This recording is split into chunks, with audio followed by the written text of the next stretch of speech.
பொது மேடையில் 1000 பேர் முன்னால் சிம்ரன் செய்த செயல் அனைவரையும் திரும்பி பார்க்க வைத்தது. நீ எவ்வளோ பெரிய ஸ்டாராக இருந்தாலும் மற்றவங்களுக்கு நீங்கள் கொடுக்குற மரியாதை தான் உங்களை உயர்ந்த இடத்துக்கு கொண்டுட்டு போகணும்னு சொல்லுவாங்க.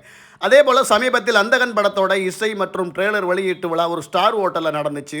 விழாவில் பல முக்கிய பிரமுகர்கள் கலந்துக்கிட்டாங்க. நடித்தவங்க, நடிக்காதவங்க, விஐபிகள் அப்படின்னு பலரும் கலந்துக்கிட்டாங்க. விழாவில் கலந்து கொண்ட ஒரு சிலர் பக்கத்தில் தியாகராஜன்ற ஒரு பெரிய மனுஷன் இருக்கார் அப்படின்ற மரியாதை கூட இல்லாமல் கால் மேலே கால் போட்டு நக்கலாக திமுறா தெனாவட்டா உட்காந்துருந்தாங்க. ஆனால் சிம்ரன் அப்படி இல்லைங்க. அவர் நம்ம அப்பா ஸ்தானத்தில் இருக்கார் அப்படின்ட்டு வரும்பொழுதே அந்த ஐயாவோட பாதத்தை தொட்டு வணங்கி மரியாதை பண்ணாங்க. அப்புறம் அவங்க பேசுறதுக்கு வாய்ப்பு கிடைச்சோடனே மைக்கை பிடித்து பேசி கொண்டு இருக்கும் பொழுதே அவருடைய காலத்தொட்டு வணங்கி மரியாதை செலுத்தி பேசினாங்க.